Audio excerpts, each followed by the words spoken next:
रघु के पाव भाजी की एक गाड़ी थी। वो बाजार के बीचों बीच होने के कारण सभी लोग उसके पाव भाजी के ठेले पर पाव भाजी खाने के लिए आया करते थे। तभी आनंद रघु से, अरे रघु भाई, मेरे लिए बढ़िया एक चीज पाव भाजी बना दो। हाँ भाई, अभी बना देता हूँ। रघु आनंद को गर्मा गर्म चीज पाव भाजी बना कर देता है और आनंद रघु से, अरे रघु भाई, तुम्हारे हाथों में तो जादू है, जादू। मैंने ऐसी स्वादिष्ट पाव भाजी आज तक नहीं खाई। रघु के ग्राहकों को रघु के हाथ की पाव भाजी बहुत पसंद थी। उसकी पाव भाजी का स्वाद दूसरे दुकानों या फिर ठेलों पर ना मिलने की वजह से रघु के ठेले पर हमेशा भीड़ लगी रहती थी।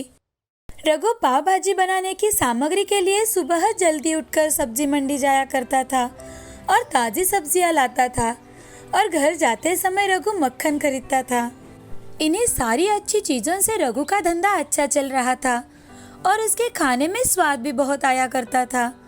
रघु अपनी पाव भाजी की प्लेट 25 रुपए से बेचता था और उसके ग्राहक भी बड़े चाव से रघु की पाव भाजी खाया करते थे।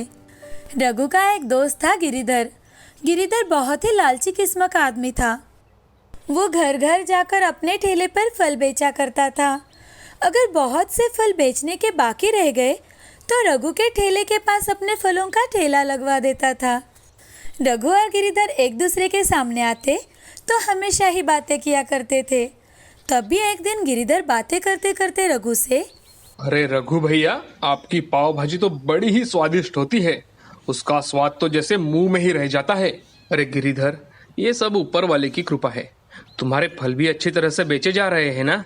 अरे हाँ रघु भाई, मेरे फल भी बहुत अच्छी तरह से बेचे जाते हैं। मैं तो रात के समय ही बाजार में जाकर फल खरीद कर लाता हूँ और दिन भर वही बेचता हूँ। रात के समय बाजार जाने पर मुझे बहुत सस्ते में फल मिल जाते हैं। क्यों ना तुम भी चलो मेरे साथ, हम बाजार में जाते हैं और फल और सब्जियां खरीद कर लाते हैं। रघु थोड़ा मन में सोचकर गिरिधर से, ठीक है, चलो तो मैं आज तुम्हारे साथ चलता हूँ। रात के समय रघु और गिरिधर अपना ठेला बंद करके बाजार चले जाते हैं। वहां जाकर देखा तो बाजार में बहुत भीड़ थी और सब्जियां बहुत कम दामों में बेची जा रही थी। ये देख रघु गिरिधर से, अरे गिरिधर, यहाँ तो सब्जियाँ कितनी सस्ती मिल रही है। मैं यही सब्जियाँ सुबह महंगे दामों में खरीदता हूँ। अरे रघु भाई, इसीलिए तो मैंने तुम्हें यहाँ लाया है। देखो, अब मुनाफा ही मुनाफा।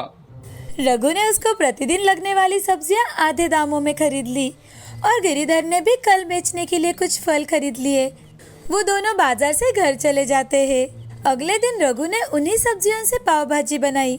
लोगों को पाव भाजी में फर्क समझ ना आने के कारण वो बड़े चाव से रघु की पाव भाजी खा रहे थे। ये देख रघु मन में, मेरे ग्राहकों को तो टेस्ट में कुछ फर्क ही नहीं पड़ा। इसका मतलब मैं वही सब्जियां लेकर पाव भाजी बना सकता हूँ। रघु अब हर रोज सस्ते दाम से ही सब्जियां खरीदता था और उनकी पाव भाजी बनाया करता था। उसके मन में दिन ब दिन लालच आने लगा। रघु का मुनाफा भी बहुत बढ़ने लगा था। ये देख रघु बेहद खुश था। उसकी ये खुशी ज्यादा दिन तक टिक न सकी। एक दिन रघु के ठेले पर एक आदमी आया और रघु से, अरे रघु भाई, मैं तुम्हारे ठेले से हर रोज पाव भाजी लेकर जाता हूँ। मेरा परिवार हर रोज तुम्हारी बनाई हुई पाव भाजी खाते हैं।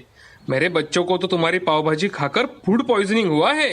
डॉक्टर ने बताया है कि ये सब बाहर की पाव भाजी खाने की वजह से हुआ है।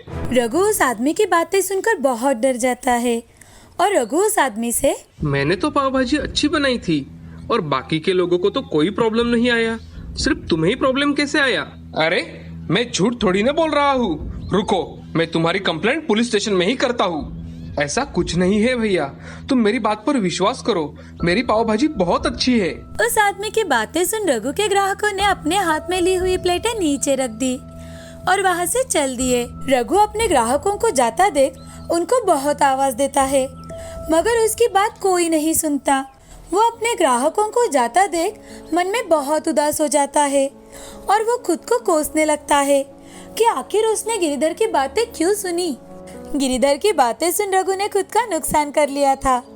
रघु की स्वादिष्ट पाव भाजी अब लोग खाने के लिए नहीं आते थे। वो मन ही मन खुद को बहुत कोसता था। रघु की लालच की वजह से उसने खुद का नुकसान कर लिया था। इस कहानी से हमें ये सीख मिलती है कि लालच बुरी बला होती है। जिंदगी में कभी भी लालच नहीं करना चाहिए। लालच से हमेशा हमारा नुकसान ही होता है। थोड़े से पैसों के लालच में कभी भी अपना नुकसान नहीं करना चाहिए। हरिपुर नाम के गांव में सुलभा नाम की औरत अपनी बेटी रचना के साथ रहा करती थी। सुलभा के घर में एक बूढ़ी माँ रहा करती थी। सुलभा के पति की हार्ट अटैक से मौत हो जाने के कारण घर की सारी जिम्मेदारियां सुलभा पर आ गई थी। सुलभा के पति खेती में काम किया करते थे। सुलभा के पास दूसरा कमाने का कोई जरिया ना होने के कारण उसने खेती करने का निर्णय लिया। वो अपनी बूढ़ी माँ से, माँ, मैं सोच रही थी कि मैं आज से ही खेती में काम करना शुरू कर दूँ। मगर सुलभा, तू अकेले कैसे इतना सब कर पाएगी? माँ, मैं अपने हीरा और कल्लू के साथ खेती का काम आसानी से कर लूंगी। अब मेरे पास पेट भरने का कोई दूसरा रास्ता भी तो नहीं है। बूढ़ी दादी बड़ी दुखी मन से, हाँ बेटी, जाओ और मन लगाकर अपना काम करो। जी माँ, ऐसा कहकर सुलभा खेती में काम करने के लिए चली जाती है। वो दिन भर हीरा और कल्लू की सहायता से खेती का काम करती थी। सुलभा की बेटी रचना दोपहर का खाना लेकर खेत में चली जाती है। तभी अपनी माँ से, माँ, मैं तुम्हारे लिए खाने के लिए लेकर आई हूँ। रचना, तुम इतनी दूर क्यों आई? मैं ही थोड़ी देर में घर आ जाती बेटी। माँ, मैं स्कूल से आज जल्दी आई थी तो इसीलिए खेत में चली आई।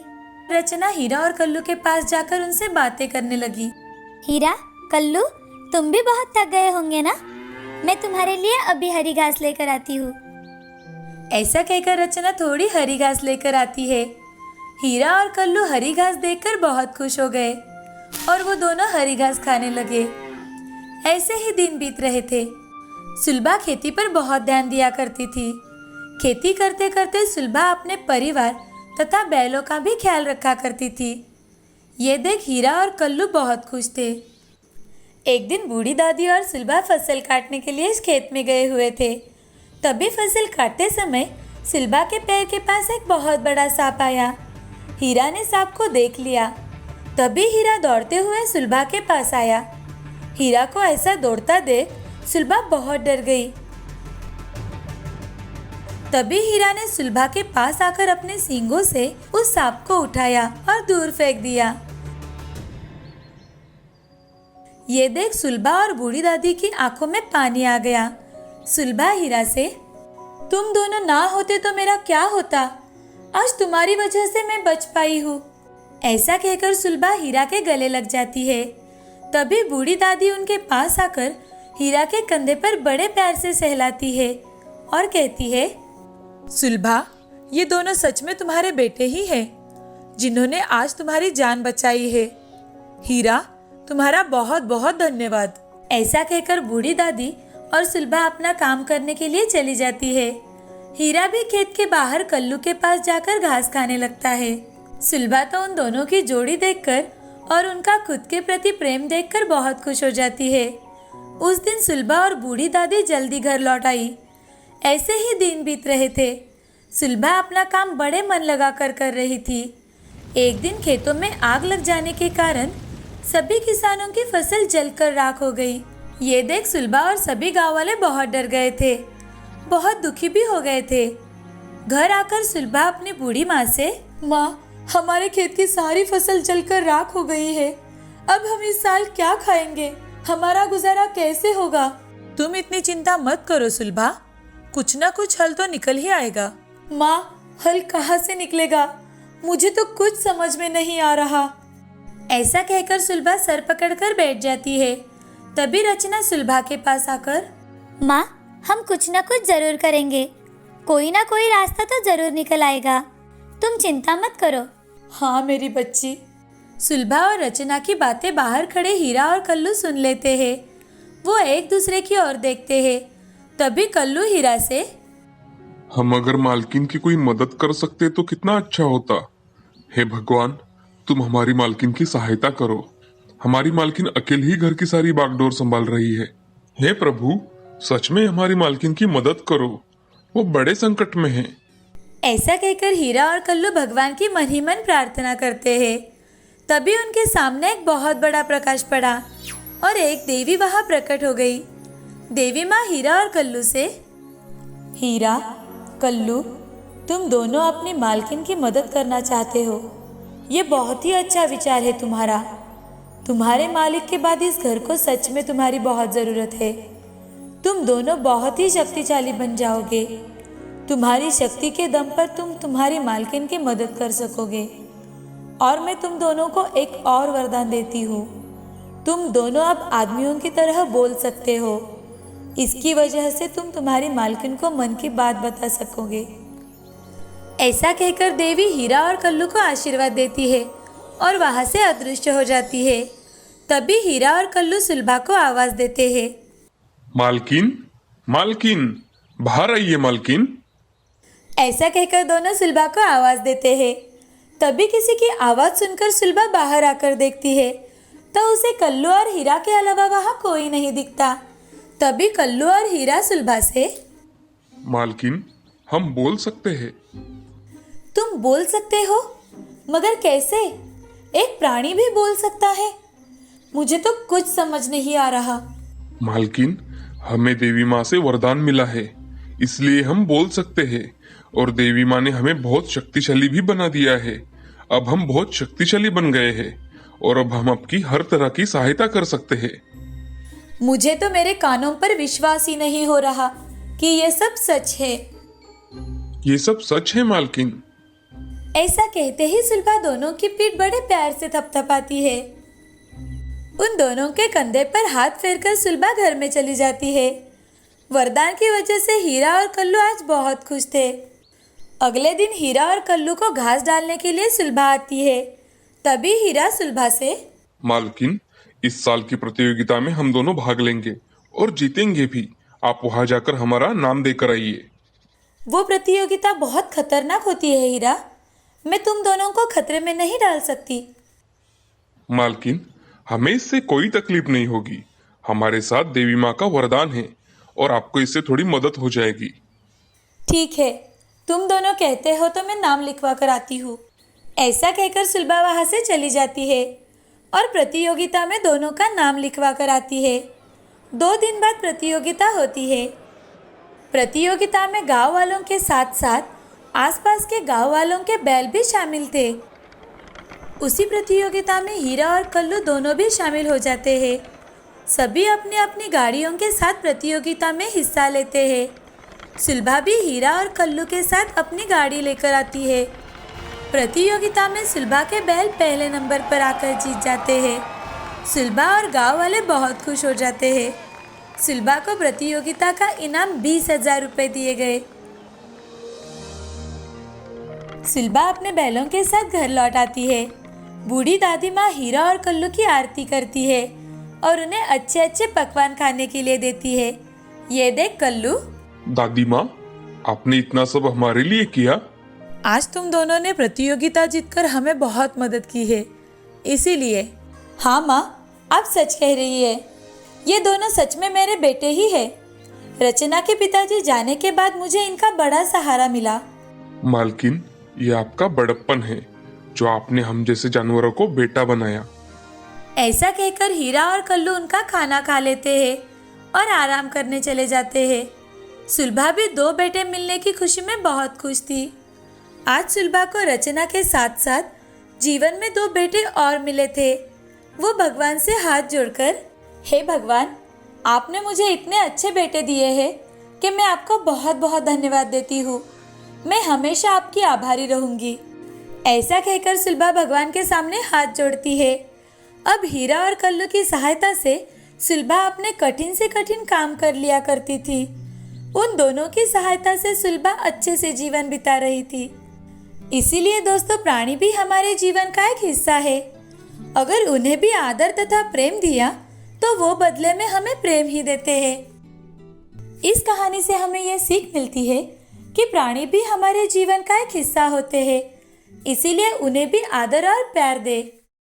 कई साल पहले सूरतपुर नाम के गांव में मनीष नाम का जलेबी वाला रहता था। कई पुश्तों से वो जलेबियां बेचा करते थे। मनीष की बनाई हुई जलेबियां सभी लोगों को पसंद थी और इसी कारण लोग भी बड़े मजे से खाया करते थे। मनीष बहुत ही लालची आदमी था। वो सबको ठगने के बारे में ही सोचा करता था। सबकी नजर बचाकर वो तराजू के नीचे चुंबक लगा देता था। कुछ लोगों के तो पैसे हेरा फेरी करके कुछ लोगों के झगड़ा करके उनसे ज्यादा पैसे वसूल कर लेता था। उसी गांव में एक आराध्या नाम की छोटी बच्ची रहा करती थी। वो बेचारी बहुत गरीब घर की थी। आराध्या दिन भर घर के सारे काम करके उसमें से वक्त निकालकर स्कूल में जरूर जाया करती थी। उसका विश्वास था कि पढ़ाई करके उसका भविष्य जरूर अच्छा होगा। उसके स्कूल में एक रघु नाम का एक नटखट लड़का था। वो हमेशा आराध्या को परेशान करता था और उसे हमेशा रुलाता था। एक दिन आराध्या रास्ते से चल के जा रही थी, तभी रघु पीछे से साइकिल पर आया और जानबूझकर आराध्या से टकराया। आराध्या साइकिल का धक्का लगने की वजह से नीचे सड़क पर गिर गई। तभी रघु ने आराध्या से कहा, क्यों रे आराध्या, बड़ी मैडम की तरह रास्ते के बीचों बीच चल रही है। घंटी बजाने पर भी बाजू नहीं हटती हो। तुम क्या बहरी हो? रघु के ऐसे कहते ही आराध्या बहुत चिढ़ जाती है। आराध्या चिढ़कर रघु से, तुमने बेल कहाँ बजाई थी? झूठ मत बोलो। वैसे भी तुम मुझे हमेशा सताते रहते हो। अगर तुमने फिर से ऐसा किया तो मैं हेडमास्टर जी से तुम्हारी शिकायत कर दूंगी। अरे जा जा, तुम्हें जिसको मेरा नाम बताना है बता दो, मुझे कोई फर्क नहीं पड़ता। स्कूल तो मेरे दादाजी ने बनवाया है और तुम्हें पता है मेरे पिताजी कौन है? जाओ तुम हेडमास्टर जी से कंप्लेंट करो। रघु आराध्या को फटकारते हुए वहां से चला जाता है। तभी आराध्या चुपचाप घर चली जाती है। एक दिन आराध्या अपनी माँ से, माँ, स्कूल के पास सब लोग कुछ न कुछ खरीद कर खाते हैं।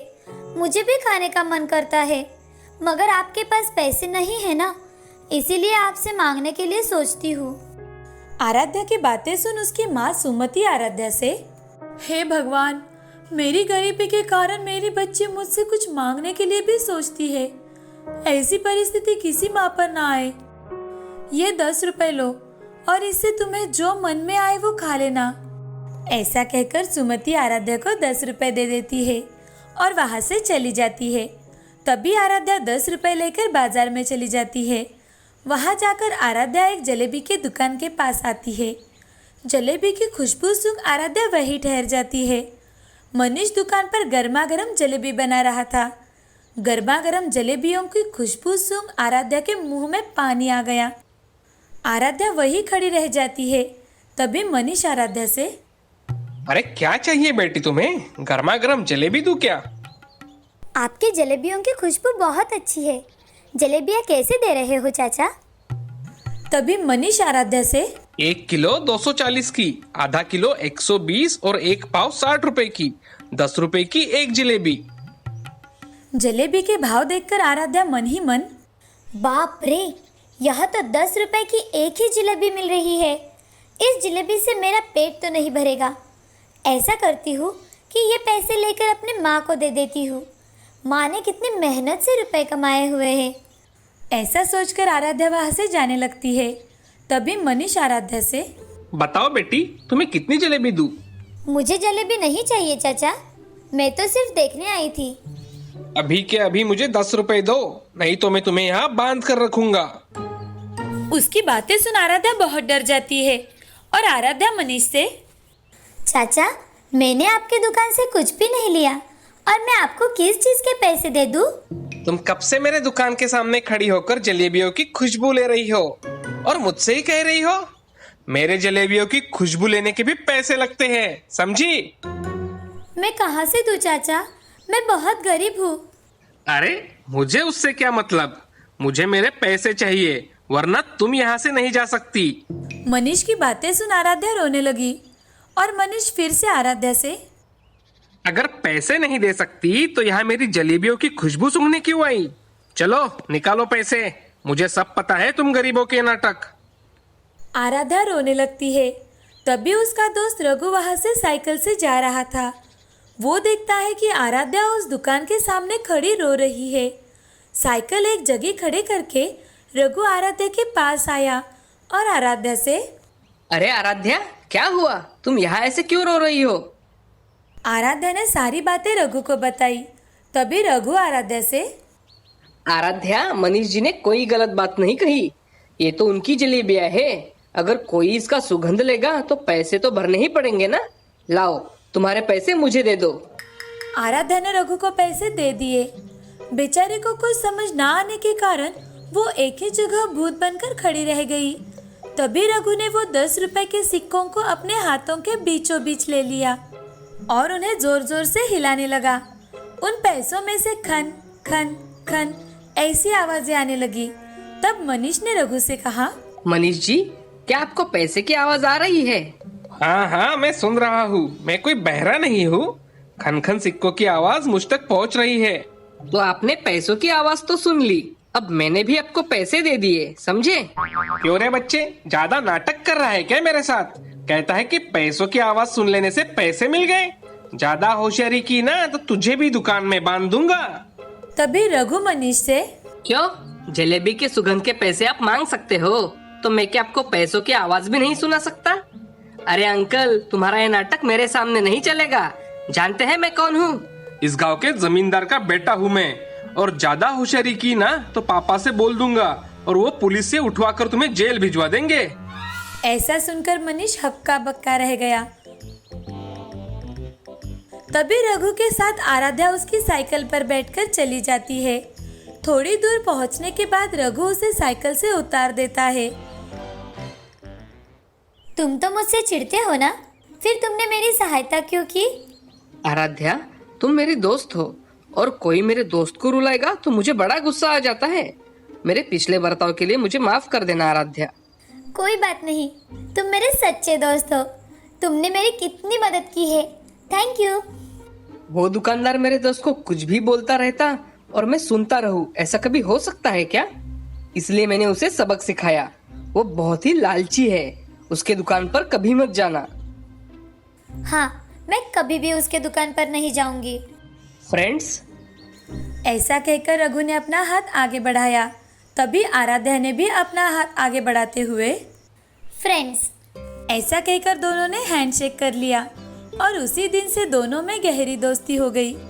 रघु के स्वभाव के कारण उसके दुकान पर कोई नहीं आता था। उसकी जलेबियां स्वादिष्ट तो थी, मगर उसके लालच की वजह से उसका धंधा धीरे धीरे चलना बंद हो गया।